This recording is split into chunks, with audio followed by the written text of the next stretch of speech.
দিক থেকে প্রোটোকল, হাইরে প্রোটোকল, এগুলা প্রধানমন্ত্রীরাও এই প্রোটোকল পায় না। সে বলে দেশে আসা আমার উপরে নির্ভর করে না।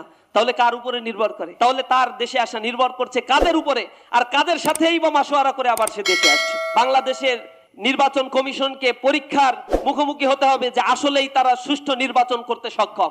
তাতেও তারা সেই চ্যালেঞ্জ গ্রহণ করতে পারে নাই, কারণ একটা দলকে সন্তুষ্ট করা ছাড়া আর কোনো চিন্তা ভাবনা তাদের মধ্যে নাই। দেশে আসছে, চারিদিক থেকে প্রোটোকল, হাইরে প্রোটোকল, এগুলা প্রধানমন্ত্রীরাও এই প্রোটোকল পায় না। সেনাবাহিনী নেমে গিয়ে 4000 সেনাবাহিনী একটা দলের প্রধানকে প্রোটোকল দেয়া লাগছে। নিজ দেশের ভিতরে সে জনগণের সাথে সাক্ষাৎ করতে পারছে না, এত প্রোটোকল তাকে দিয়ে রাখতে হয়। কিসের এত ভয়? সে বলে দেশে আসা আমার উপরে নির্ভর করে না। তাহলে কার উপরে নির্ভর করে?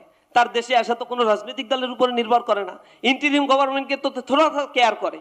তাহলে তার দেশে আসা নির্ভর করছে কাদের উপরে, আর কাদের সাথেই বা মাসোয়ারা করে আবার সে দেশে আসছে। এগুলো মানুষ এখন প্রশ্ন করছে, জনমনে উদ্বেগের সৃষ্টি হয়েছে।